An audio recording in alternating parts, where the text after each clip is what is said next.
¿Cuántos lo creen conmigo? Aquí el más importante sigue siendo Él. Y quien merece la gloria sigue siendo Él. Él es el que nos ha hecho más que vencedores, entendiendo que Él nos ha dado esa categoría a nosotros, pero que Él es el vencedor. Miren, cuando los reyes venían de la batalla, yo lo voy a decir despacito y a ver ustedes cómo me reaccionan. Cuando los reyes venían de la batalla, dependiendo cómo venía el rey con su séquito, venían con un talabarte anunciando o bien la victoria o bien la derrota. Dale, José, Benjamín, dale sin miedo.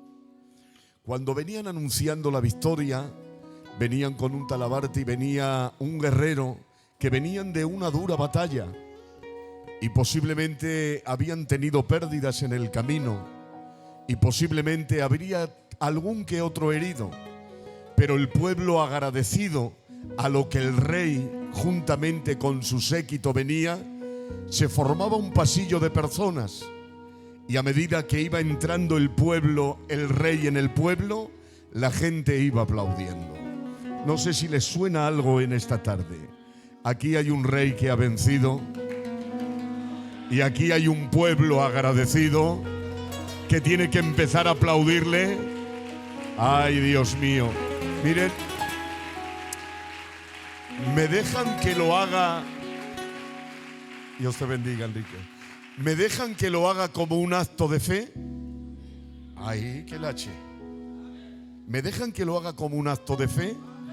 ¿Creen que el Señor, recuerdan los cultos que decíamos, Él está aquí? Y nos volvíamos medio locos creyéndolo con todo nuestro corazón. Pues créetelo que hoy Él está aquí. Miren, vamos a hacer solamente una cosa. Luego nos sentamos y ya dejamos al hermano. Voy a pedir que toda la congregación, todos los que no estén enfermos, se pongan de pie. Él es el Rey que ha vencido. Todos juntos, Él es el Rey que ha vencido. ¡Ay, qué bien! Bueno, pues ustedes deben de creer que cuando yo vaya señalando así con la mano, el Rey de Gloria va a hacer la entrada triunfal hoy aquí en Torrente. Y a medida que yo vaya señalando con la mano, ustedes van aplaudiendo, entendiendo que es Él el que está aquí. ¿Están preparados? ¡Ay! ¿Están preparados? Recuerden, no vale un aplauso por compromiso. No vale un aplauso porque lo haya dicho yo. Es un aplauso con toda tu mente, entendiendo que Él es el Rey que tiene que pasar por aquí. Bueno, pues va a empezar a pasar por aquí en esta tarde. Vamos a ver, vamos a ver. ¡Aplaude! ¡Aleluya! ¡Aleluya!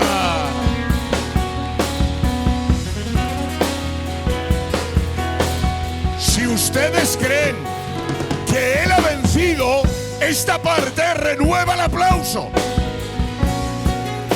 Esta otra parte sigue renovando el aplauso. Aleluya.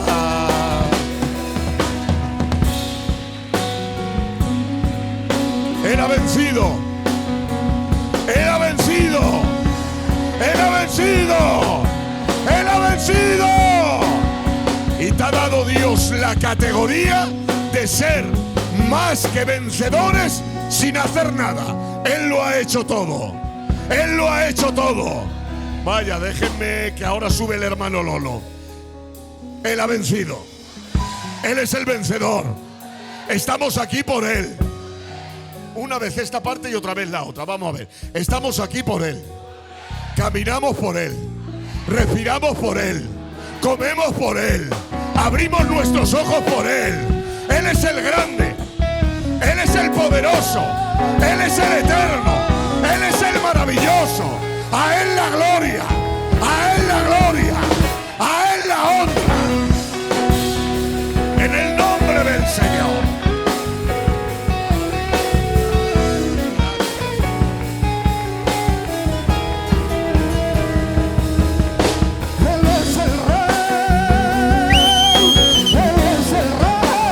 Él ha vencido.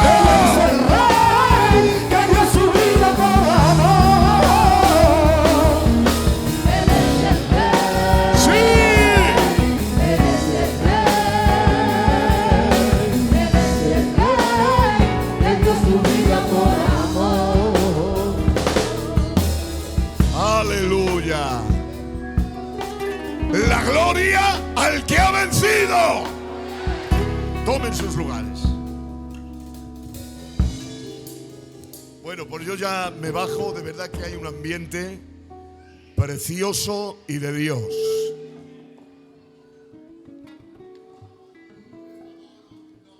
Bueno, pues como bien ha dicho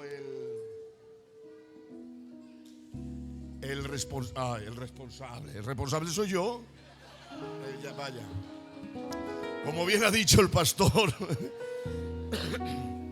pues saben ustedes que la semana pasada tuvimos las elecciones para este nuevo año, y por la gracia del Señor, todo por gracia, todo por bendición y misericordia del Señor, de nuevo podemos continuar un año más con ustedes. Esperemos que sea la mano del Señor la que nos coloque, porque si nos pone Él, estoy seguro que bendiciones vendrán. Y agradezco a Dios de nuevo el estar otro añico más con ustedes, aunque sea cada uno nace con su cruz. Yo soy vuestra cruz. 6 años y lo que te rondaré morena. Amén, que Dios os bendiga. Bueno, pues gracias al Señor que hoy tenemos con nosotros a nuestro hermano Lolo y a su esposa. Yo no solamente he sido responsable de Valencia, también he sido responsable de Extremadura. Lolo. Y miren, de visita todos somos muy buenos. Ay, qué lache. De visita todos somos muy buenos. Se está grabando y no me importa. Por aquí pasan hombres que yo he sido su responsable. Y de visita todos son buenos, porque las cosas malas no hay que hablarlas, pero las cosas buenas sí. Miren, si el hermano Lolo cautiva a la gente predicando y con su mensaje, creerme que su mensaje en la vivencia es más poderoso de lo que él dice. Nada, no les he dicho nada. ¿Para qué? Les digo que yo he estado viviendo con él en el mismo pueblo un año entero.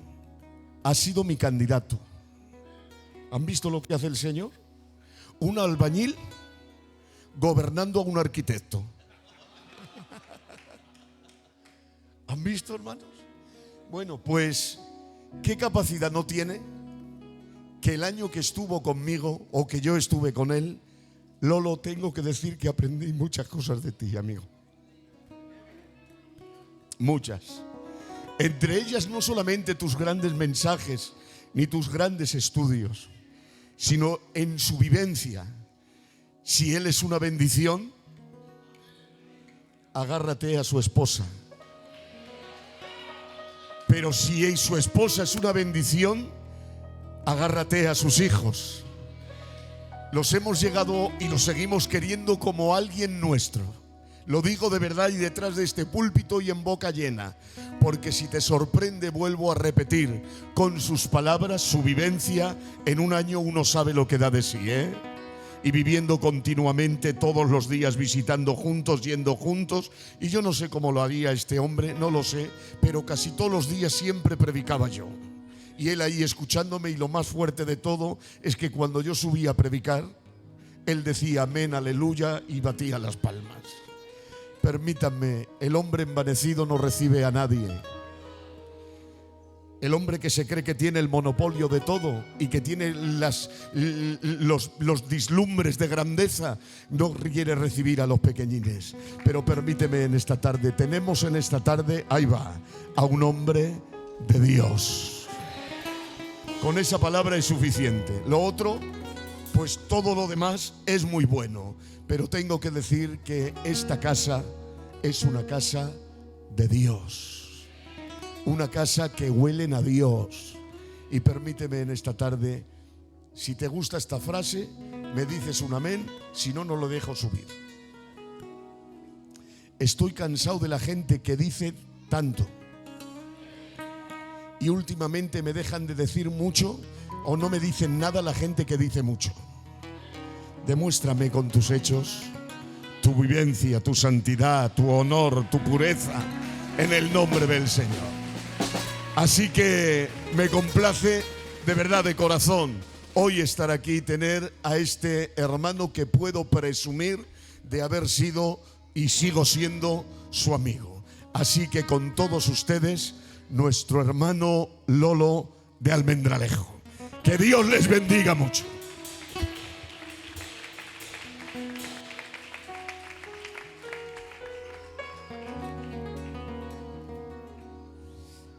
Amén.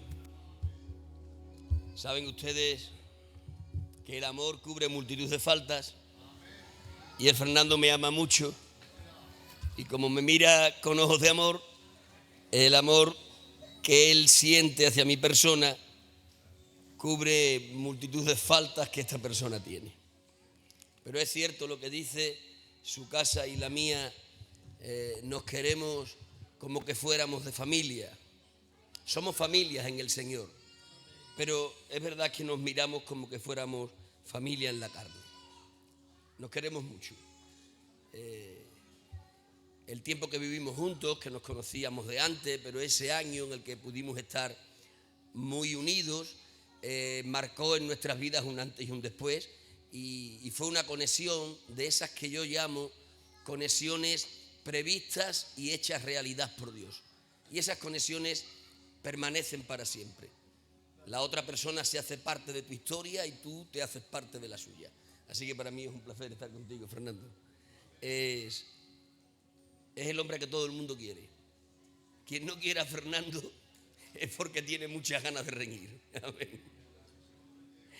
Bien, creo que el ambiente está perfectamente preparado.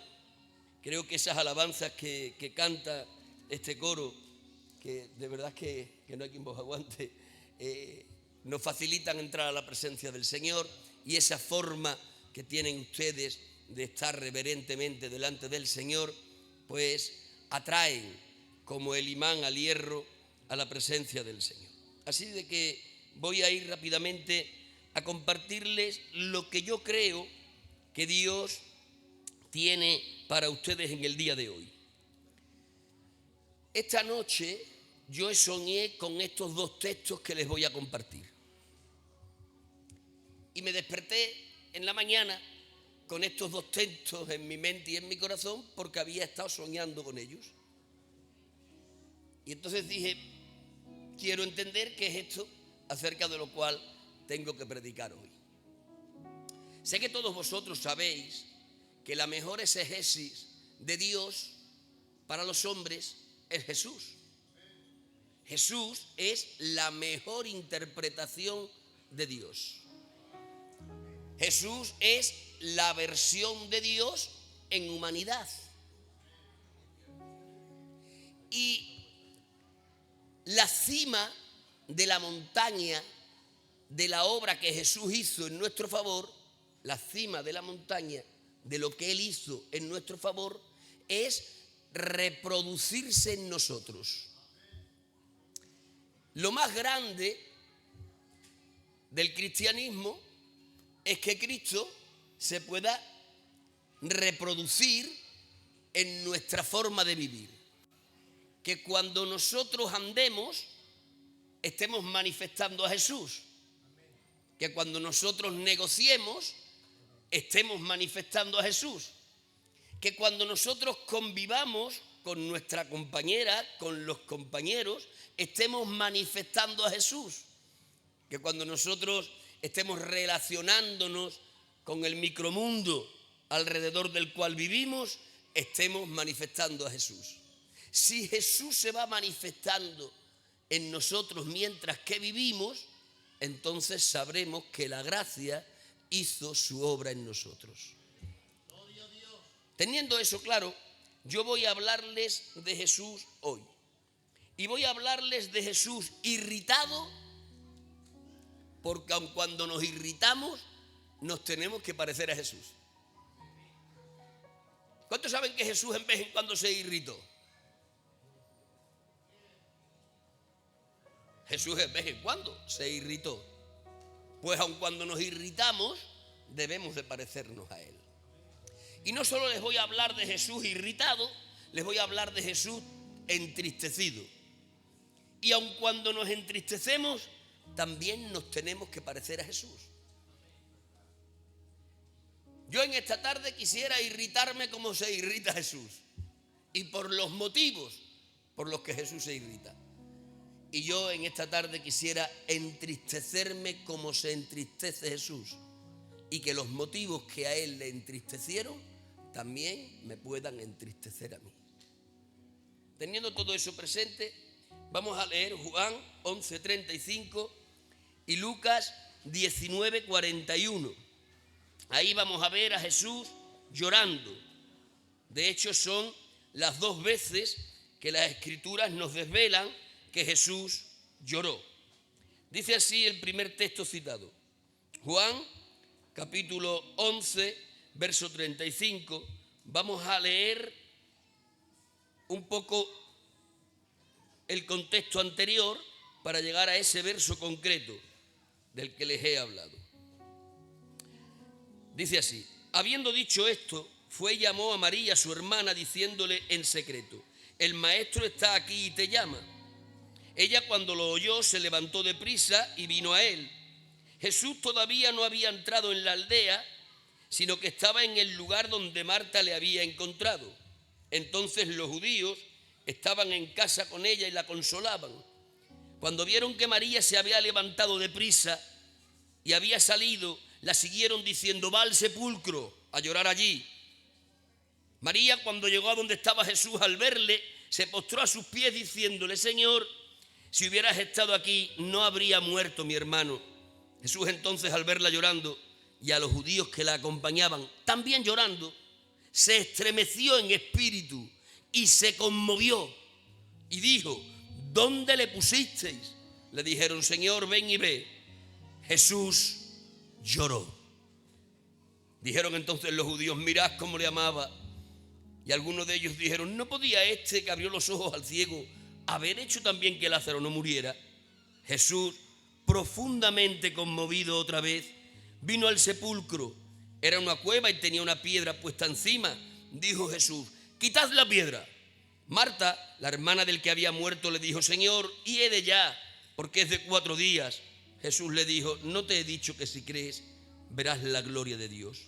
Entonces quitaron la piedra de donde había sido puesto el muerto, y Jesús, alzando los ojos a lo alto, dijo: Padre, gracias te doy por haberme oído. Yo sabía que siempre me oyes, pero lo dije por causa de la multitud que está alrededor, para que crean que tú me has enviado. Y habiendo dicho esto, clamó a gran voz: Lázaro, ven fuera. Y el que había muerto salió, atadas las manos y los pies con vendas, y el rostro envuelto en un sudario. Jesús les dijo: desatadle y dejadle ir. Ese es el primer episodio en el que vemos a Jesús llorando. Vénganse conmigo ahora a Lucas 19:41. Pocos días después, el Señor vuelve a llorar. Dice Lucas, capítulo 19, verso 41. Vamos también a leer un poco del contexto anterior y posterior para tener una idea más clara acerca del texto. Dice así: entonces algunos de los fariseos de entre la multitud le dijeron: Maestro, reprende a tus discípulos. Él respondiendo les dijo: os digo que si estos callaran, las piedras clamarían. Y cuando llegó cerca de la ciudad, al verla, lloró sobre ella diciendo: oh, si también tú conocieses a lo menos en este tu día lo que es para tu paz, mas ahora está encubierto de tus ojos, porque vendrán días sobre ti cuando tus enemigos te rodearán con vallado y te sitiarán y por todas partes te estrecharán y te derribarán a tierra y a tus hijos dentro de ti, y no dejarán en ti piedra sobre piedra, por cuanto no conociste el tiempo de tu visitación. Que Dios bendiga su palabra en cada uno de nuestros corazones. Podemos tomar asiento.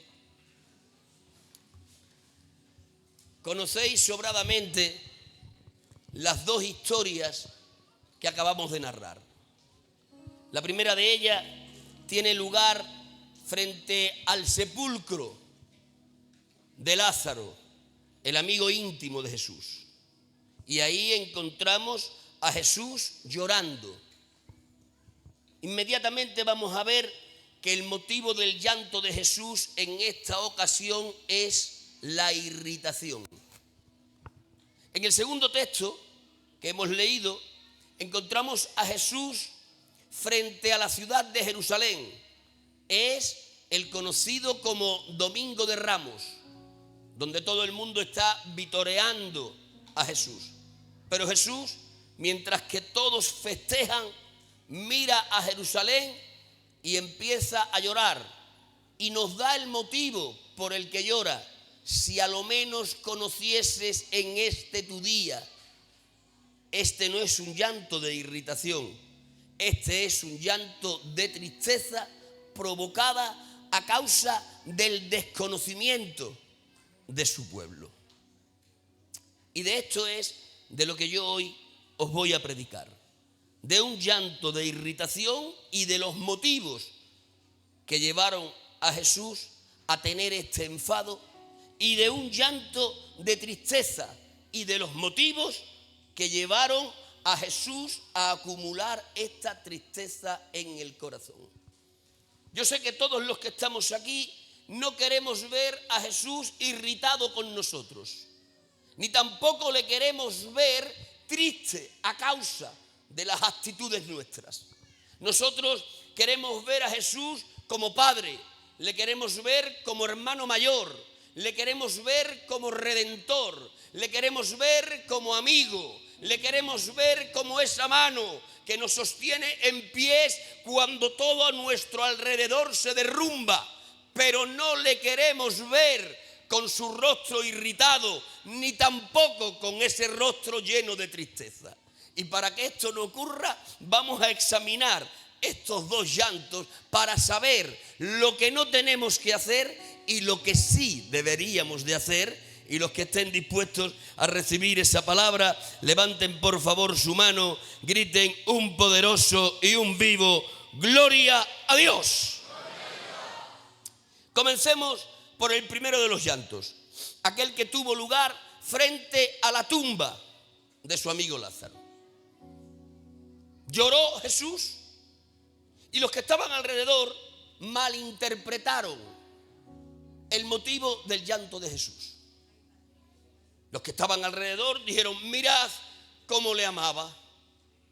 Ellos pensaban que estaba llorando de tristeza por la muerte de su amigo Lázaro.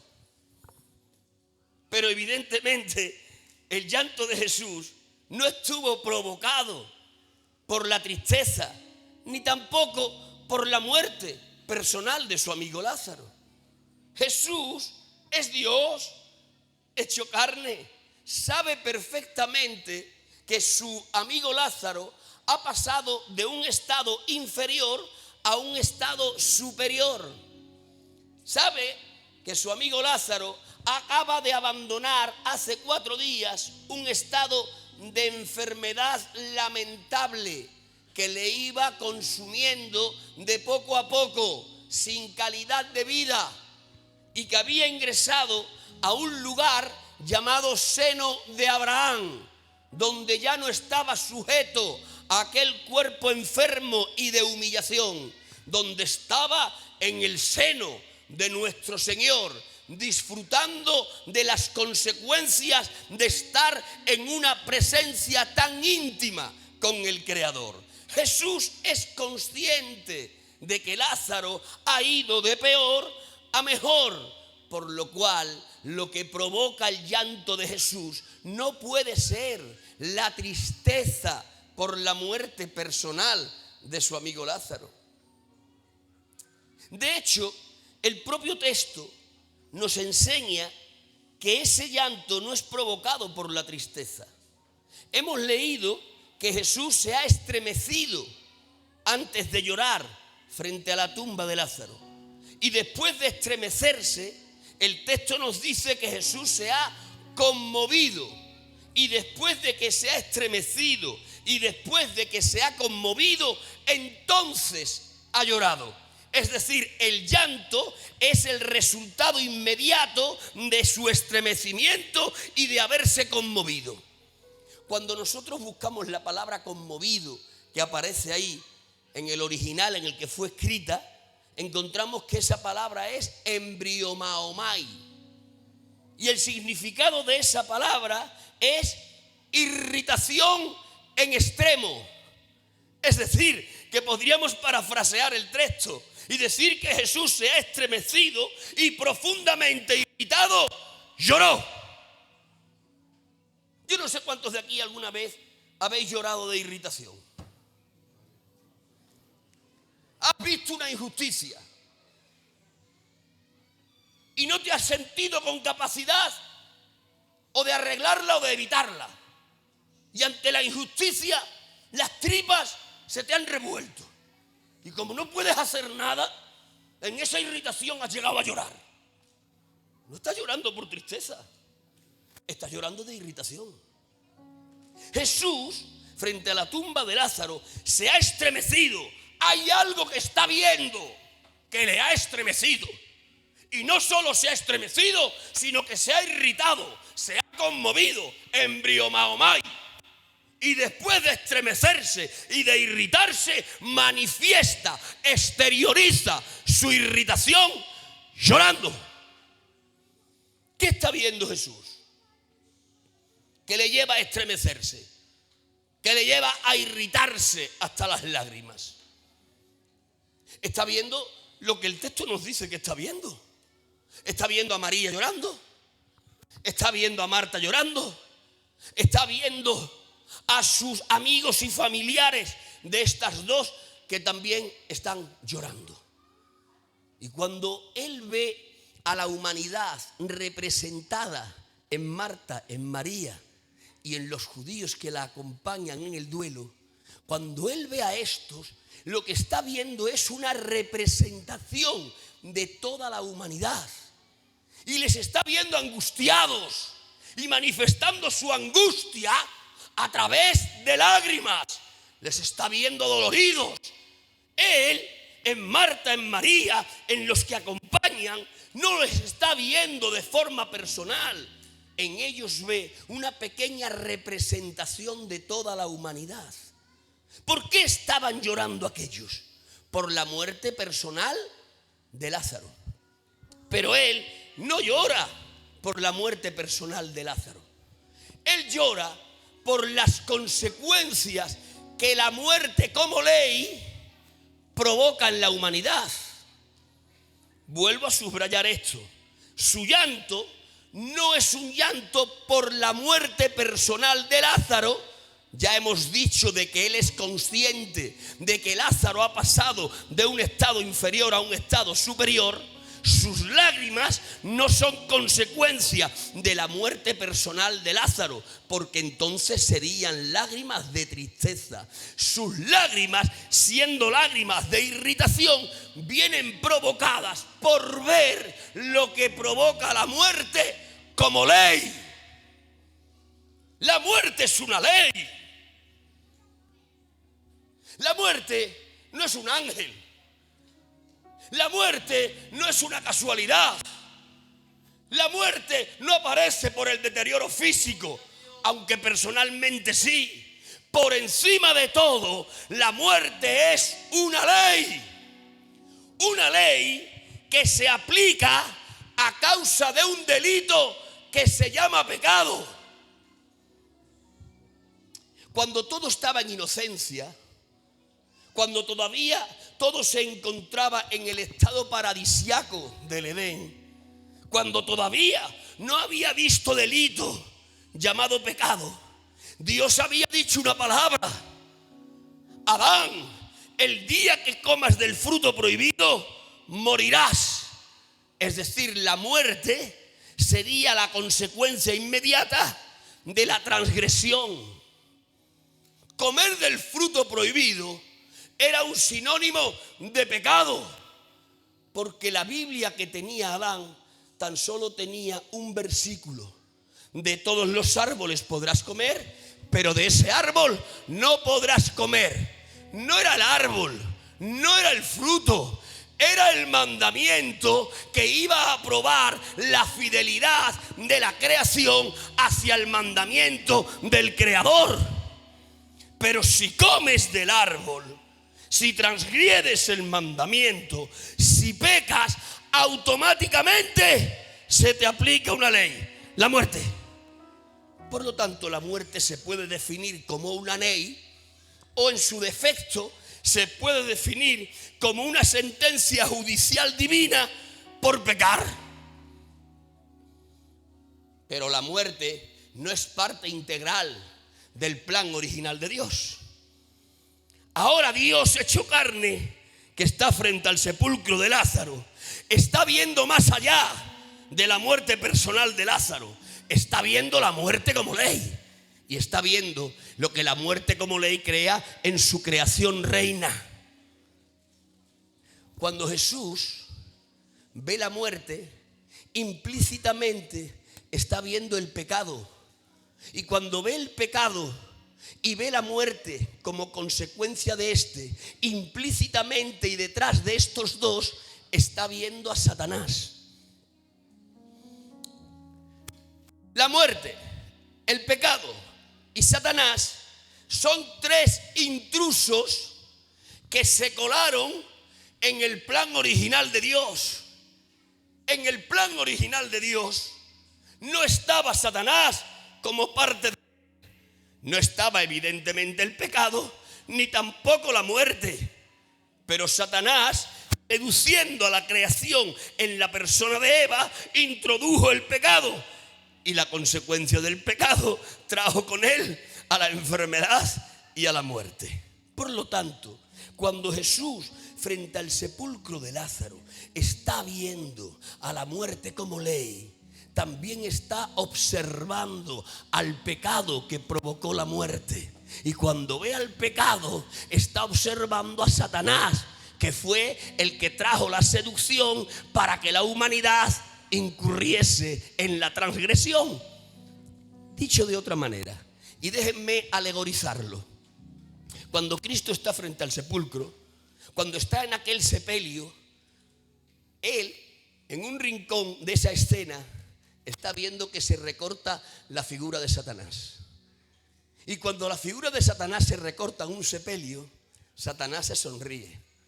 Y en esa sonrisa, Satanás le está mandando un mensaje en clave a Dios: te ensucié tu creación. Cada vez que tengo que ministrar un sepelio, tengo el conocimiento de saber que estoy ministrando una ceremonia que le arranca una sonrisa a Satanás y que le trae disgusto a Dios. ¿Saben por qué Dios honra a su siervo Enoc y a su siervo Elías, finalizando uno y el otro el ministerio que Dios les encomendó? ¿Saben cómo los honra? Los honra no evitándoles la muerte, les honra evitándole el sepelio, que es la fiesta de la muerte. Hay muchos que dicen que Enoc y que Elías están en un lugar que los tiene Dios enclaustrados en espera de que vuelvan a aparecer en el final de los tiempos. Hay otros que dicen que no pasaron por la muerte y ya están resucitados.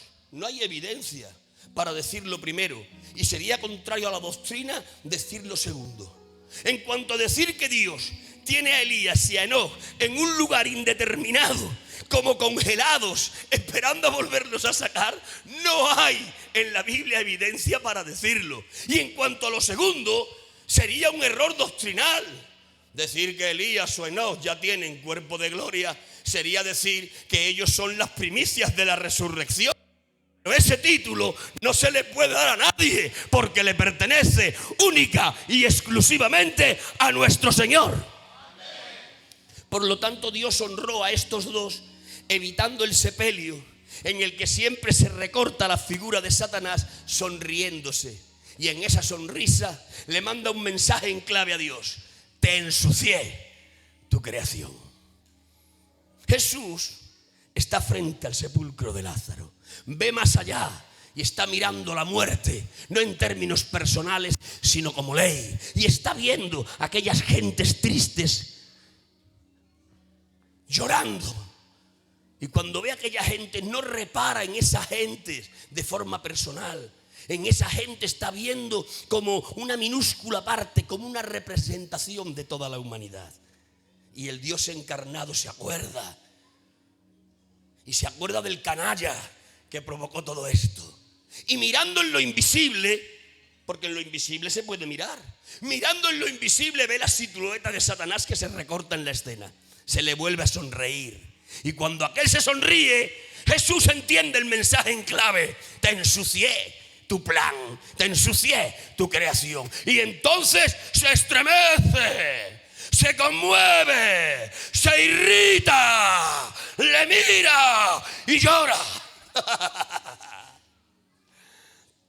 No llora Jesús ahí por la muerte personal de Lázaro. Llora por la muerte como ley. Porque viendo la muerte ve el pecado, y viendo el pecado y la muerte ve a Satanás. Y ve lo que la mano ponzoñosa de este hizo en mitad de su creación. Y cuando Jesús se ha estremecido y se ha conmovido y ha manifestado su irritación en lágrimas, le mira a Satanás dentro de ese mundo invisible donde ellos se ven, y mirándole es como que en el pensamiento le dice: te voy a dar un anticipo de lo que voy a hacer. Mirad, la resurrección personal de Lázaro, para Lázaro fue un contratiempo. Pero Jesús la tuvo que llevar a cabo porque la resurrección personal de Lázaro era como un botón de muestra de la resurrección general que un día Jesús va a hacer para arreglar lo que Satanás estropeó. Para Lázaro, como os digo, es un contratiempo que le resuciten. Si yo soy Lázaro y me resucitan, palabra que me molesto con mi amigo Jesús y le digo: pero a ti, ¿quién te ha pedido que me resucites? Estaba bien donde estaba mucho mejor que aquí. Que estas dos lloran, ya se cansarán de llorar. ¿Quién te mandó a resucitarme? Para Lázaro, en términos personales, es algo que no le agrada. Pero Jesús, a sabienda que para su amigo es un contratiempo, le resucita, porque la resurrección de Lázaro va a ser un prototipo de la resurrección de gloria de Jesús y de la resurrección de gloria que Él va a hacer con todos los suyos. Porque la resurrección de Jesús es la evidencia de su victoria, y la resurrección de su pueblo será la gloria de nuestro Señor. Por lo tanto, cuando Jesús, en ese embriomahomai, en esa irritación, llora mirando a aquel que se le recorta la silueta en mitad del mundo invisible, que le sonríe con un mensaje en clave que solo ellos dos conocen. Cuando le ve, es como que Jesús le dice: te voy a dar un anticipo de lo que voy a hacer. Y es entonces que Jesús se pone frente a la tumba de Lázaro. Y noten el detalle que después hablaremos de él. Se pone frente a la tumba para resucitar a un muerto de 4 días. Y el que va a resucitar a un muerto de 4 días pide colaboración para mover una piedra. Os tengo que preguntar, porque después voy a tratar acerca de esto. El que tenía poder para resucitar a un muerto de 4 días, ¿carecía de poder para mover una piedra? Sin embargo, aquel que va a resucitar a un muerto de 4 días pide cooperación para mover una piedra. ¿Por qué? Porque es el organigrama del funcionamiento del reino de Dios. En la estructura operativa del reino de Dios, Dios hace lo imposible, pero eleva la dignidad de sus hijos, dándoles el privilegio de que colaboren con Él, haciendo lo posible. En la estructura del funcionamiento del reino de Dios, lo posible lo hace su pueblo y lo imposible lo hace Él. las piedras las movemos nosotros, a los muertos los resucita Él. Moved la piedra. Hace ya 4 días y Ede, no te he dicho que si crees verás la gloria de Dios. Déjeme decir algo aquí para después seguir. No te he dicho que si crees verás la gloria de Dios. Implícitamente eso que está diciendo, esa frase implícitamente que está diciendo, no te he dicho que si crees verás la gloria de Dios. Si crees ves la gloria de Dios. Implícitamente está diciendo, si no crees no ves la gloria de Dios. ¿Vieron la diferencia entre ver la gloria de Dios y no ver la gloria de Dios? Si crees ves la gloria de Dios, por lo cual si no crees no ves la gloria de Dios. Porque tú no creas, la gloria del Señor no deja de existir. La gloria del Señor existe, pero si tú no crees no la ves, aunque exista. Sin embargo, si crees, tus ojos son aclarados y la ves. Saliéndome del tema para después volver a él. Dice el texto sagrado que un día el poder de Dios estaba con Jesús para sanar. Esto es para morir. Dice, y no pudo allí hacer muchos milagros por causa de la incredulidad de ellos. Tenía milagros para hacer. Dice, pero no pudo hacer allí muchos milagros por causa de la incredulidad de ellos. La incredulidad impide la manifestación de la gloria de Dios y la fe provoca la manifestación de la gloria de Dios. ¿Quieres ver la gloria de Dios? Tienes que creer. Si crees, verás la gloria de Dios. Y cuando dijo aquello, se dirigió al sepulcro con su puerta ya abierta y dijo, Lázaro, sal fuera. Y lanzó la palabra que hace resucitar. La palabra de Dios resucita muertos. Tiene tal poder la palabra de Dios que Jesús, conociendo el poder de su palabra, especificó a quién llamaba. Si Él dice sal fuera, salen todos los muertos. Pero como solo quería sacar a uno como botón de muestra de lo que iba a hacer, fue específico. Y dijo, Lázaro, tú solo, los demás no, sal fuera. Y Lázaro salió, amortajado, desde la cabeza hasta los pies. Así salió Lázaro.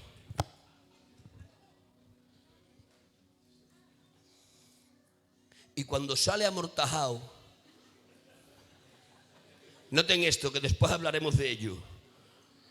Cuando sale amortajado, ya tiene vida. Escuchen esto, que después hablaremos de ello. Ya tiene vida, pero todavía no tiene libertad. A ver, sonríanse si quieren. Ya tiene vida, pero todavía no tiene libertad. Porque hay muchos que pueden tener vida y no ser libres de la vida de la que gozan. Y Jesús vuelve a elevar la dignidad de los que están allí, que son una representación minúscula de lo que iba a ser su pueblo. Y les eleva la dignidad diciéndole, desatadle y dejadle ir. Podía desatarle él sin necesidad de acercarse, pero no lo hace.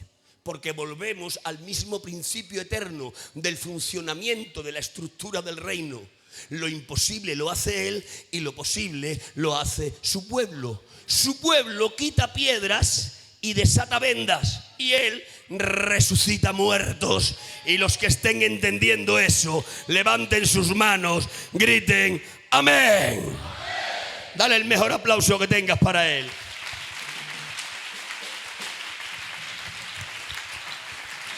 Dáselo fuerte si es para Él. ¡Aleluya!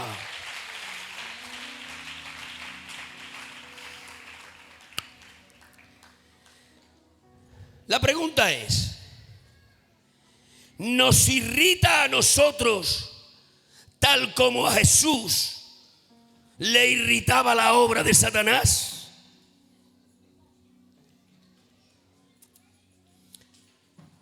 hemos visto lo que le irrita a Satanás. ¿Qué le irrita? Perdón, hemos visto lo que le irrita a Dios, lo que le irrita a Jesús. ¿Qué le irrita a Jesús? La obra de Satanás. Ve el pecado, ve la muerte, ve al progenitor que es Satanás. Se conmueve, se irrita, llora y actúa.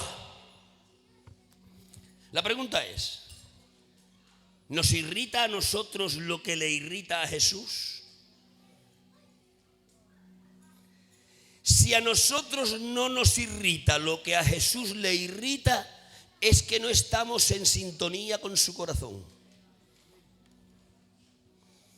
Estar en sintonía con el corazón de Dios no es una utopía, es algo posible según la doctrina revelada en las páginas sagradas. Dice la Biblia que el Espíritu Santo puede derramar el amor de Dios en nuestro corazón. Es decir, que los sentimientos del corazón divino pueden ser compartidos con el corazón humano a través de la bendita persona del Espíritu Santo. Pero si eso es verdad, si hay un canal de comunicación entre el corazón de Dios y tu corazón, el sentimiento de Dios tiene que estar en tus sentimientos. Y lo que a él le irritaba, te tiene que irritar a ti. Te vuelvo a preguntar, ¿te irrita a ti ver la operación de la obra de Satanás? Si te irrita, estás en el corazón de Dios. Pero si eres indiferente ante lo que Satanás ha hecho y está haciendo, te tengo que decir con crudeza, estás fuera del corazón de Dios.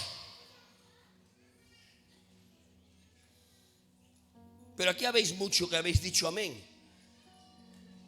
en cuanto a que os irrita lo que le irrita al corazón de Dios. Pero no vale con lo que digáis. Porque uno no es lo que dice que es. Uno es lo que sus hechos dicen que es. No vale con decir, vale con hacer. 2 hijos tenía aquel y le dijo a uno, ve a trabajar a la viña. Y le dijo, sí que voy. Pero después no fue. Y le dijo al otro, ve a trabajar a la viña. Y le dijo, no, que no voy. Pero después sí que fue. No es lo que uno dice, es lo que uno hace. Vosotros muchos habéis confesado que os irrita lo mismo que le irrita al corazón de Dios. Si esto es así, nosotros debemos de estar cooperando con Dios. Cooperar con Dios implica bien entender la naturaleza de la iglesia. Cuando San Pablo tiene que desvelarnos la naturaleza de la iglesia, toma como ilustración la anatomía de un cuerpo. Y San Pablo dice que la iglesia es un cuerpo del que Cristo es la cabeza. Y nosotros somos la continuidad de la cabeza que es Cristo.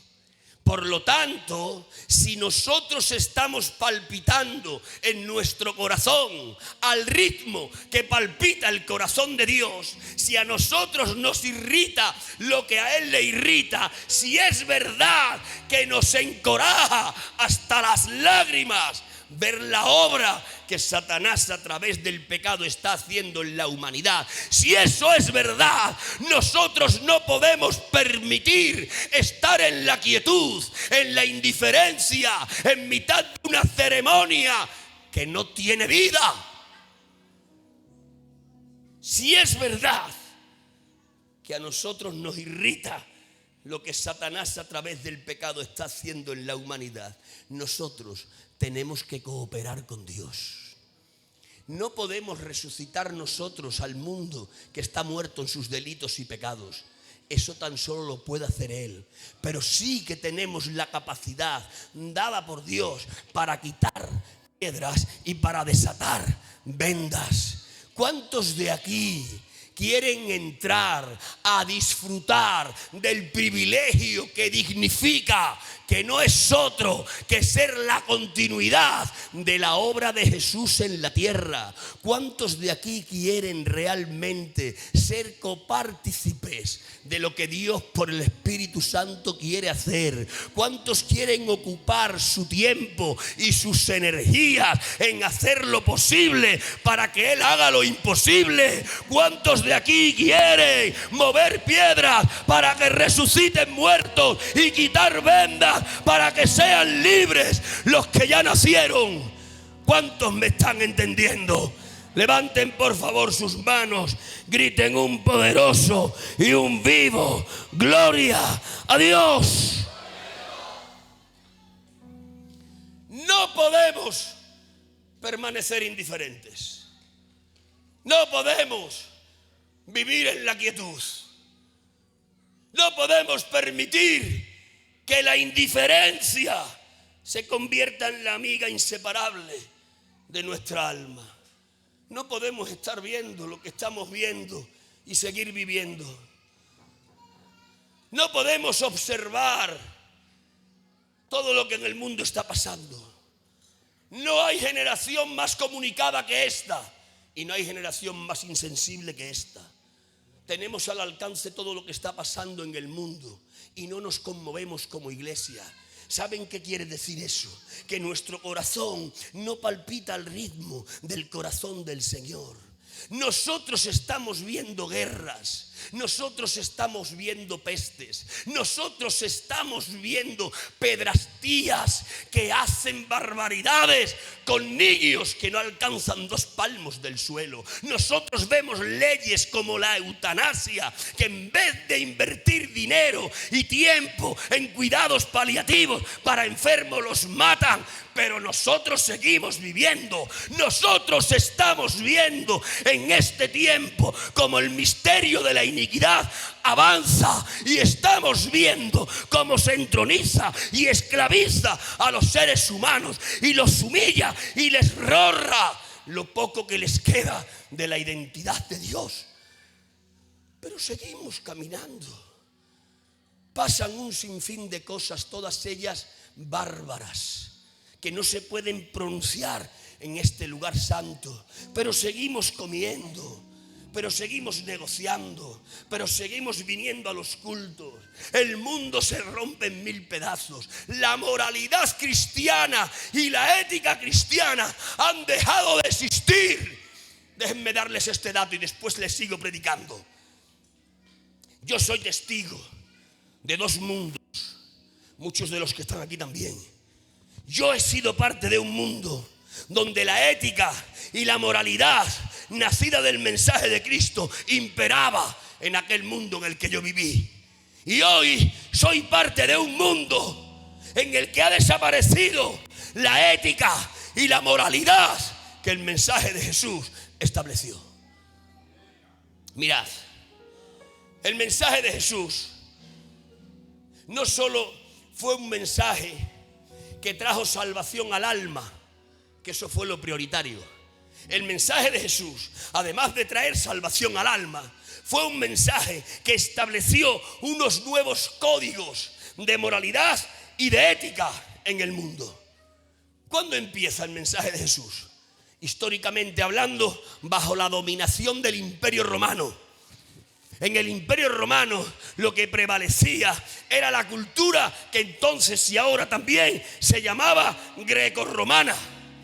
Los romanos habían establecido la ley y los griegos la moralidad y la ética.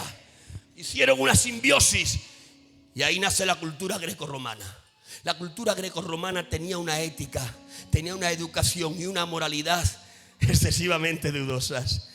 En aquel imperio donde aparece Jesús, es un imperio en el que una madre, discúlpenme la crudeza de mis palabras, una madre daba a luz y si el hijo no era deseado, al hijo le podían coger recién nacido, le daban una patada, le tiraban un estercolero y aquello no estaba penado por la ley. En el Imperio Romano, el 50% de la población eran amos y el 50% esclavos. ¿Sabes qué significaba ser esclavo en mitad de aquel gobierno? Significaba que un esclavo valía lo que valía un mueble. Tú puedes coger un mueble y partirlo en 1000 pedazos y meterle fuego después, y nadie te podía decir nada. Lo mismo podías hacer con un esclavo. En mitad de aquel imperio había una moralidad que se manifestaba en que cada persona de cierto nivel social podía tener un mancebo. Perdónenme las expresiones crudas, pero le podían tener. Y con aquel mancebo hacían todo lo que ustedes puedan imaginar y algo más. Pero estaba aprobado por la sociedad, por la cultura, por la ética, por la moralidad de aquel entonces. Y en mitad de ese imperio, que tenía músculo, en mitad de ese imperio que tenía inteligencia, pero que carecía de corazón, el Imperio Romano tenía músculo por la fuerza de su ejército, tenía inteligencia y sabiduría por la filosofía griega, pero carecía de corazón. No había confraternidad, a nadie le importaba lo que le pasase al semejante. En mitad de ese imperio apareció Jesús con su mensaje revolucionario, un mensaje que te libraba del infierno y te llevaba al cielo, pero que además de eso era un mensaje que empezó a modificar todas las estructuras ético-morales de aquella sociedad. Y a partir de Jesús, la iglesia conquistó el mundo, y conquistando el mundo estableció los códigos ético-morales del cristianismo. Y entonces empezaron a honrar a los padres, y entonces se empezó a respetar a las mujeres, y entonces se abolió la esclavitud, y entonces se fabricaron los derechos de los niños. ¿De dónde creen que nació todo eso? Todo eso nació del mensaje de Jesús. Pero hace un par de décadas todo eso se ha empezado a desmoronar. Hoy día, si una mujer aborta, se dicen que es un derecho y que no es un asesinato. Y si hoy se te ocurre decir que abortar es un crimen, cosa que se decía hace 20 años y nadie lo discutía, si hoy se te ocurre decirlo, te ponen delante de un juez y dicen que has cometido un delito, porque hoy abortar no es un asesinato, es un derecho de la mujer. Y si hoy tú criticas por matar a un anciano que está enfermo, te dicen que eso no es un asesinato, que eso es dignidad, porque hay que morir con dignidad. Así le llaman a la eutanasia. Y si hoy día dices tú que una relación entre dos personas del mismo género se puede tener porque es respetable, Dios respeta eso, noten bien lo que digo, Dios respeta eso, pero no lo aprueba. Una relación entre dos personas del mismo género hay que respetarla si la quieren tener, pero no se le puede llamar matrimonio, porque la palabra matrimonio nace de la boca de Dios. Lo estableció Él en Génesis. Fue una de las primeras cosas que Dios estableció con carácter universal. Matrimonio tiene que ser heterosexual, tiene que ser un hombre con una mujer con un hombre. Hasta hace 20 años había acuerdo en el norte, en el sur, en el este, en el oeste, a nivel universal. Nadie lo discutía. Hoy día, si decimos lo contrario, estamos expuestos a que la ley nos persiga y nos lleven delante de un juez. Pero nosotros, esta iglesia, cierro el paréntesis, esta iglesia de este tiempo, que decimos que nuestro corazón palpita al ritmo del corazón de Dios, esta iglesia ha visto todo esto y seguimos andando indiferentes y seguimos haciendo los selfies y decimos estamos de gloria en gloria. ¿Por qué? Porque vivimos en una burbuja de ceremonia, vivimos en una burbuja de religión, vivimos en una burbuja irreal. No le tenemos tomado el pulso a mitad de la generación en la que vivimos. No sabemos cómo está esta sociedad. Pero Jesús, frente a la tumba de Lázaro, le ve a aquel canalla, se le recorta su figura, se sonríe, le manda el mensaje en clave y se conmueve y se irrita y llora. Pero nosotros no estamos en sintonía. Si queremos estar en sintonía con el corazón del Señor, si queremos estar en sintonía con el corazón del Señor, no nos vale solo con decirlo, no nos vale un amén en mitad de un culto, nos vale hacerlo. Tenemos que empezar a cooperar con Dios, tenemos que empezar a quitar piedras de sepulcros para que resuciten los muertos. Y tenemos que empezar a quitar ligaduras de los vivos para que no solo sean vivos, sino que sean libres también. Y los que estén entendiendo lo que predico, levanten sus manos, griten gloria a Dios. Ante esto que estoy diciendo, alguno de vosotros dirá: pero ¿de verdad, Lolo, nos ves con capacidad para cooperar con Dios? Esta tarde me escribía un hermano por WhatsApp que me decía que había visto la entrevista que tuvimos ayer y me hacía referencia a una parte de la entrevista en la que intervenía yo. Y me preguntaba él: ¿de verdad crees que la iglesia actual está preparada para hacer eso de lo que tú hablas? Y le dije a él por el WhatsApp: evidentemente que sí. ¿Y en qué te basas para decirme que la iglesia actual está preparada? En que Dios nos dio todas las herramientas que necesitábamos para hacer la tarea que nos encomendó. Tú y yo nos podemos mirar y decimos que no estamos preparados. Pero Dios dice: os garantizo que os di todo lo necesario para hacer lo que os mandé a realizar. Y digo yo, ¿quién lleva la razón? ¿Ese hombre y yo o Dios? Evidentemente no llevamos razón, ni tú ni yo. Evidentemente lleva razón Dios. Estamos preparados.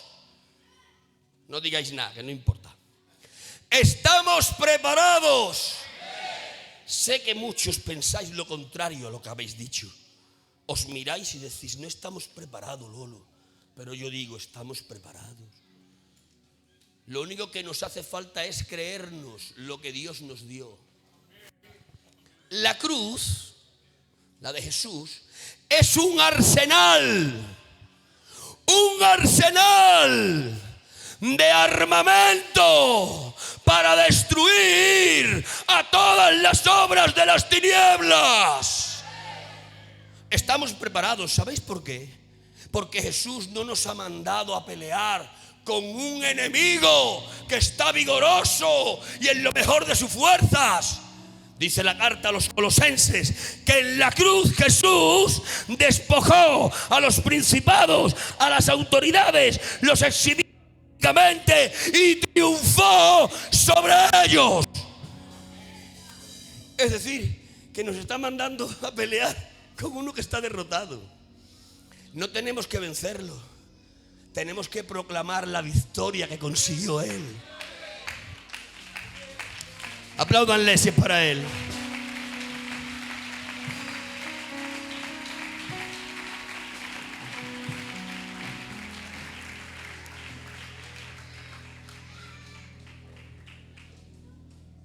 Se aparece Jesús a los apóstoles en relación a la preparación que ya tenemos. Se aparece Jesús a los apóstoles ya resucitado. Les va a dar la comisión. La comisión que no era solo para ellos, la comisión que era también para nosotros. La comisión, cuyos primeros receptores son los 12 del Cordero, no era una comisión exclusiva para ellos. En esa comisión estábamos incluidos nosotros. Y cuando el Señor se presenta delante de ellos para darles la comisión, para darles el trabajo de extensión que tenían que hacer, para darles el trabajo de cooperación que tenían que realizar, cuando se aparece delante de ellos, les dice Jesús: toda autoridad me es dada en el cielo y en la tierra. Por tanto, id y predicad en Jerusalén, en Judea, en Samaria y hasta lo último de la tierra. Dejadme hacer una interpretación rápida de esta frase de Jesús. Toda autoridad, ha dicho, me ha sido dada en el cielo y en la tierra. ¿Qué está confesando Jesús? Que Él tiene toda la autoridad en el cielo y en la tierra. La autoridad celestial le es inherente a su deidad. La autoridad en la tierra la ha ganado a través de su humanidad. La autoridad celestial siempre fue suya porque nunca la delegó a nadie. ni nadie se la pudo competir. Pero sin embargo la autoridad en la tierra sí que la delegó. Se la entregó a Adán. ¿Recuerdan el libro del principio? Por 2 veces Dios le dice a su creación reina, llamado Adán: enseñoréate. ¿De qué me enseñoreo? Dice, de las aves que vuelan por el cielo, de las bestias que andan por la tierra, de los peces que se mueven en el agua, de los viñedos y de los olivares, de las minas y de todo lo que tus ojos ven. Te hago Señor de toda la tierra. Adán se convierte en la autoridad divino celestial en la esfera de lo terrenal. La autoridad de Dios en la tierra ha sido delegada en Adán. Adán, el receptor de esa autoridad, se enfrenta en el combate del Edén con Satanás.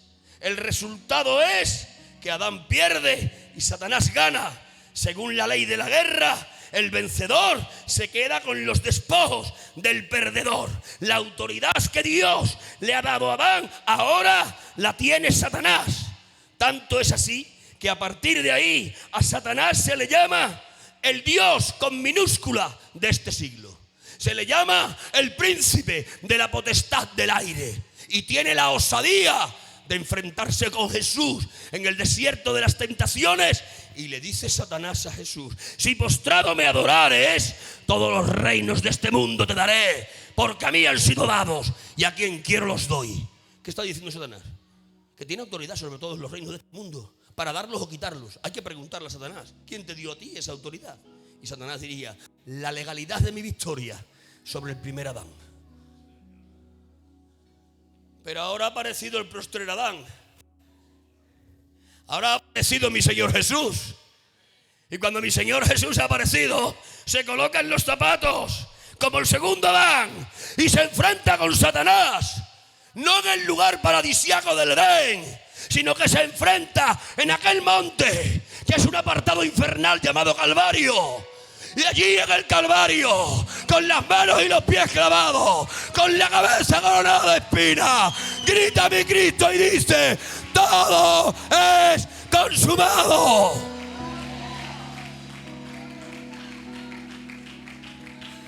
San Pablo interpreta el todo es consumado. Y cuando lo interpreta en Colosenses, dice San Pablo: Jesús en la cruz despojó a las autoridades, a los principados y a todas las huestes de maldad. ¿Qué estaba diciendo San Pablo cuando dice que les despojó? ¿Qué es despojar? Despojar es desvestir. ¿De qué les estaba desvistiendo? De las ropas de autoridad que ellos habían ganado en su victoria contra Adán. San Pablo usa un lenguaje de ejércitos de guerra. Él es parte del Imperio Romano, es ciudadano del Imperio Romano. Él conoce las legiones romanas y él sabe que cuando los generales romanos llegaban a un país extraño y vencían, cogían a los principales del país, Fernando. Los generales romanos, después de vencer, cogían a los principales del país, a los capitanes de las tribus germánicas, a las que habían pisoteado en el campo de batalla, y ahora les quitaban las ropas y los quedaban semidesnudos. Era una forma simbólica en la que el general del ejército romano decía: semidesnudos estáis porque ahora ya no tenéis autoridad sobre estas tierras, la autoridad ahora soy yo. Y después de eso los ataban a sus cabalgaduras y entraban en procesiones interminables por las amplias avenidas de Roma. Y en aquellas procesiones los exhibían semidesnudos, diciendo: miradles, les he despojado de su autoridad, y su autoridad ahora es del Imperio Romano. Y después de eso los presentaban delante del César, y a uno el César les daba vida y a otro el César les daba muerte. Con esa mentalidad San Pablo escribe, con esa ilustración San Pablo escribe y dice: el general de los ejércitos celestiales, llamado Jesús, ha venido a la tierra que había sido conquistada por Satanás, ha vencido y ha tomado a los principados, a los gobernadores, a las huestes y a Satanás, y los ha desnudado, los ha despojado, les ha quitado la autoridad que ellos le quitaron a Adán y los ha exhibido camino al cielo triunfante. Y dice la Escritura que después de despojarlos y exhibirlos, ha triunfado sobre ellos en la cruz. Jesús tiene autoridad en el cielo, le es inherente a su deidad y ahora tiene autoridad en la tierra porque la ha ganado en su humanidad. Y ya glorificado se presenta delante de los apóstoles. Nosotros estamos en esa escena. Nosotros potencialmente estamos en esa escena. Nosotros somos parte de un edificio que se llama iglesia. Y los cimientos de ese edificio son la doctrina apostólica. Es decir, que cuando Él se dirigía a los apóstoles como cimiento del edificio, también se estaba dirigiendo a nosotros. Y dirigiéndose a esos cimientos, les dice: toda autoridad me es dada en el cielo, esa es mía, inherente por mi deidad. Toda autoridad me es dada en la tierra, esa la he ganado en mi humanidad. Y a continuación de esa declaración le dice: por tanto, id. Ese por tanto es un contrato firmado delante de un notario que se llama Espíritu Santo. Y ese contrato firmado, en el que Jesús garantiza que nos da toda la autoridad del cielo y la tierra para operar aquí, nos lo ha entregado en nuestra mano. Tú sigues mirándote a ti y yo me sigo mirando a mí, y tú y yo decimos: nosotros no estamos preparados. Pero Jesús, con el contrato firmado por el Espíritu Santo, dice: sí que estáis preparados, pero es que nosotros no nos vemos preparados. Y Jesús dice: es que no se trata de lo que tú digas, se trata de lo que yo afirmo, porque sea todo hombre mentiroso, pero Dios sea veraz.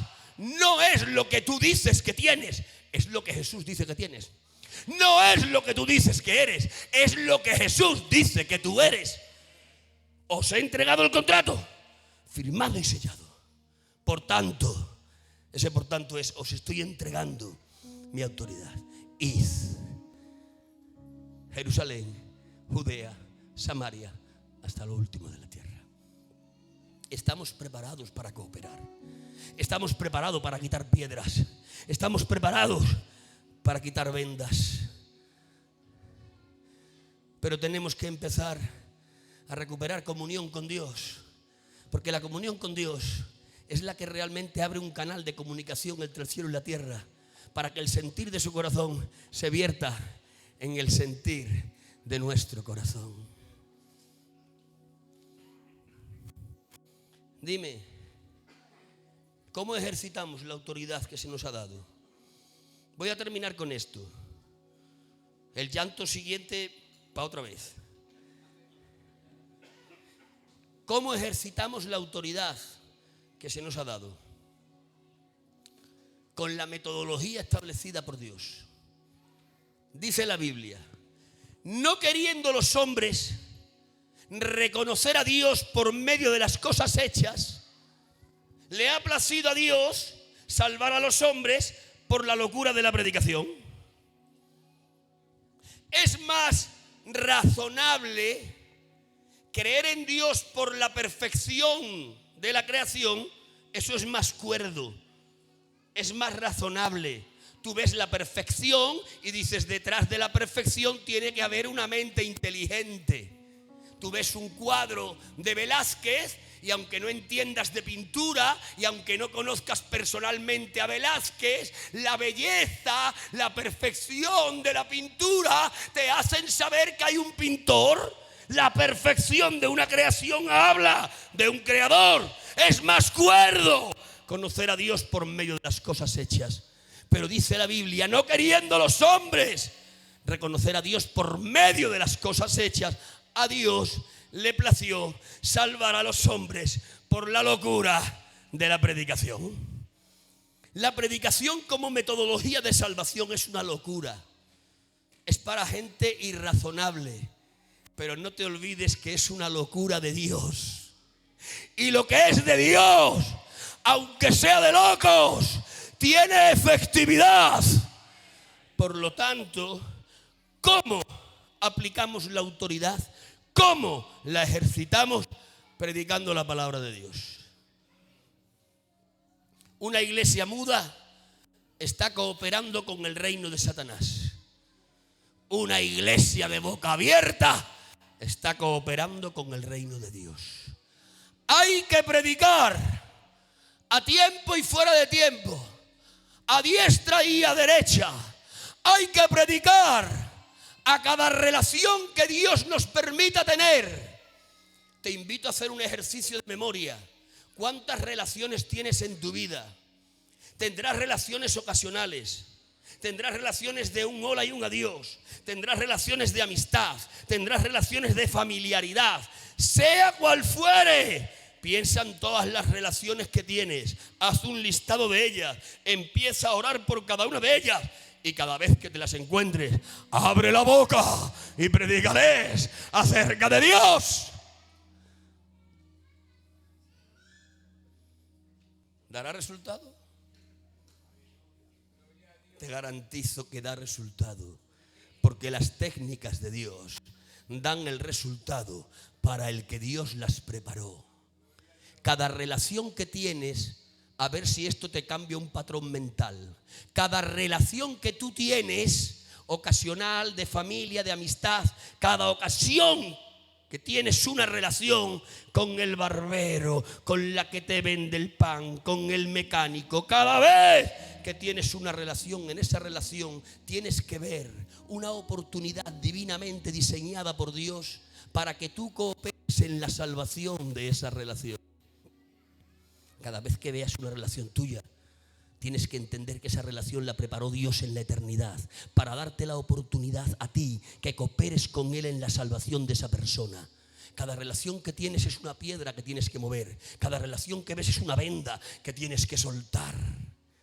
Predica y predica y predica y predica y predica y predica y predica y predica y predica, y después de eso vuelve a predicar. Voy a decir más. La palabra es un poder aun en la boca de Satanás. Voy a terminar con esto. La palabra es un poder aun en la boca de Satanás. No digo que la palabra de Dios sea un poder, que también lo digo. Digo que la palabra a secas es un poder. La palabra a secas, la palabra es un poder. Los políticos lo han entendido mejor que la iglesia. Esto ya va a morirse. Los políticos han entendido esto mejor que la iglesia. Los políticos han entendido que la comunicación, la palabra es un poder. Y lo han entendido mejor que nosotros. Por eso ellos empiezan un mensaje que puede parecer ridículo cuando lo predican la primera vez, pero que después lo siguen repitiendo y se convierte en una ley. A ver si pilláis esto. Un mensaje de políticos que en el principio parece ridículo, de tanto repetirlo se convierte en una ley. Eso ha pasado en nuestro país recientemente. Yo me acuerdo cuando la señora Irene Montero, vicepresidenta de un gobierno español, dijo en una entrevista televisada: hay más de dos géneros. No solo está el género masculino y el género femenino, está el género fluctuante. Y en base a esa declaración, que no tenía nada de científica, que era una ridiculez entonces y lo sigue siendo ahora, en mitad de esa declaración ella dijo: al niño que se sienta varón hay que llamarle niño, a la niña que se sienta mujer hay que llamarle niña, pero al niño o la niña que no se sienta ni varón ni mujer hay que llamarle niñe. Y todos hicimos una carcajada común. Los medios de comunicación abrieron aquel día riéndose de Irene Montero. Los telediarios abrieron haciendo mofas de Irene Montero. Pero Irene Montero, que sabe que el poder de la palabra es real, siguió repitiendo el mensaje y dijo: hay que llamarles niños a los que se sienten varones, hay que llamarles niñas a las que se sienten mujeres, y hay que llamarles niñes a los que no se sienten ni una cosa ni la otra. Tanto lo repitió que lo llevó a las Cortes. En las Cortes se legisló y hoy día es ley. Un profesor de biología, noten lo que les digo, lo que les voy a decir es real. Un profesor de biología en un colegio tiene niños y tiene niñas. Y entre los niños y las niñas hay un niño que dice no sentirse ni niño ni niña. El profesor de biología, que por sus estudios sabe que nada más que hay dos géneros, niño y niña, femenino y masculino, como lo sabe, al niño le llama niño. Y ese niño, en mitad de una clase, le dice: profesor, no me llame más niño. Dice: ¿es que eres un niño anatómicamente hablando? No, no me siento ni niño ni niña. Demando de usted que me llame niñe. El profesor de biología, que era fiel a sus principios científicos que tenía, que le habían costado años de estudio, se negó a llamarle niñe. El niño denunció al profesor, a la directiva del colegio. El director del colegio llama a consulta al profesor. Eran amigos el director y el profesor. Y el director, en plan de amistad, le dijo al profesor: te pido por favor que le llames niñe, porque entonces tendremos un problema con la justicia. Pero aquel profesor era fiel a sus principios y dijo: no le voy a llamar niñe, porque no es verdad que exista un género fluctuante. Y siguió llamándole niñe. El niño lo dijo a los padres vinieron otra vez a la dirección le dijo que ya lo había intentado, los padres le llevaron a las autoridades, le hicieron un juicio, la sentencia: 6 meses suspendido de empleo y de sueldo. Una palabra que empezó siendo ridícula se repitió y se convirtió en ley. ¿Qué poder no tiene la palabra? ¿Me van siguiendo? Jezabel, Jezabel, Jezabel, un demonio, conoce el poder de la palabra. Se entera que le han matado a todos sus profetas y sabe quién es el que se los ha matado. Y le manda un mensaje, una palabra, al hombre que ha degollado a 450 hombres. No era un cualquiera, ¿eh? Había degollado a 450 hombres. ¿Tú has degollado a algún hombre alguna vez? Yo tampoco. Pero degollar a 450 hombres hay que tener reaños. Mira a todos los hombres que estáis aquí. Pues imagináis que os degüello uno por uno. Hay que tener coraje. El profeta ha degollado a 450 hombres. ¿Tiene coraje? Palabra que tiene coraje. Jezabel le ha mandado una palabra, porque el demonio sabe del poder de la palabra. Le dice: mañana te pongo como uno de ellos. Y la palabra que le ha entrado por el oído y le ha cogido el corazón, le ha hecho caer en una depresión. Se ha ido debajo de un nebro. Le ha dicho: quítame la vida. No soy mejor que mis padres. ¿Qué poder no tiene la palabra? Si la palabra de un político, si la palabra de un demonio tiene poder, ¿qué poder no tendrá la palabra de Dios? ¿Qué poder no tendrá la palabra de Dios? ¿Qué poder no tiene la palabra de Dios? ¿Cómo ejercitamos la autoridad? Tú y yo la ejercitamos por la locura de la predicación. Predica, predica, predica, predica, predica, predica, predica. Y después de eso vuelve a predicar. Que enfrente a la tumba de este mundo nos conmovamos, que miremos en mitad de lo invisible y veamos al canalla sonreírse, y que nos estremezcamos y que nos conmovamos hasta las lágrimas, y que el celo de Dios nos posea y que empecemos a predicar. Y que el Espíritu Santo, que es el dueño de la palabra, la tome como espada y la clave en los corazones de los que están muertos y acaben resucitando. Y en cada resurrección podamos mirar al canalla y decirle: Él ya te derrotó. Jesús lloró. Quiera Dios y nosotros lloremos con Él. Inclina tu rostro, cierra tus ojos. Voy a pedir, con el permiso del pastor y del Ricardo, que la Tabita se cante una alabanza que nos da vida, y que el Paquito la acompañe, que nos da vida. Te voy a pedir que mientras que se canta esa canción, no la escuches como una canción más. Escúchala como un canal donde el fuego de Dios va a venir a encender el altar de tu corazón. Espíritu Santo, Espíritu Santo, Espíritu Santo. Créete conmigo que puede pasar algo en mitad de esta alabanza.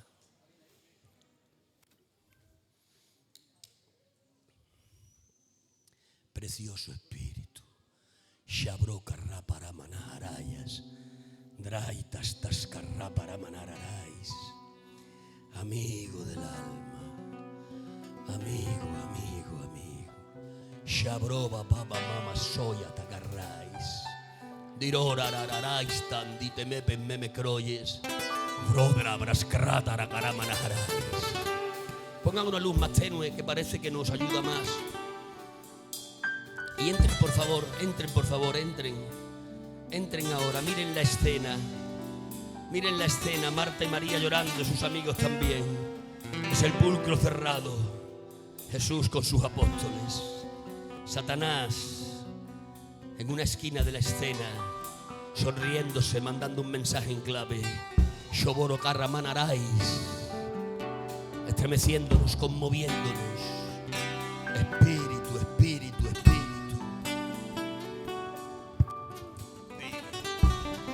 Sharaya, Dirondarai, Brevara para Manaharai. Que tiene tu palabra, que cuando la oí fue como una espada de doble filo que penetró en mi alma. Jamás yo había oído tales cosas, jamás podía pensar que hubiera un mensaje que pudiera cambiar los deseos de mi querer. Solo con tu palabra sanaste al leproso, con tus manos santas le diste vista al ciego con tu presencia. Los diablos huían despavoridos, hasta el mar y el viento a ti te obedecen. No pueden aguantar la autoridad que tú tienes. Ríos de ti, es lo que siento dentro de mí. Con tu palabra cautivado, Señor, mi alma. Gloria a tu nombre, Señor.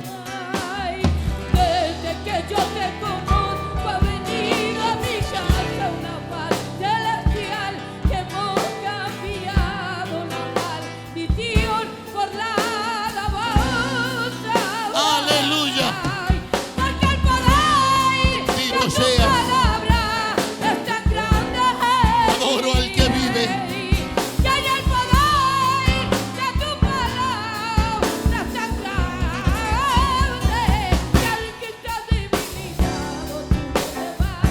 Y hay al que está desvanecido tú te soltas. Y al que está pasando pruebas te alienta y te Bendito sea tu nombre, Señor.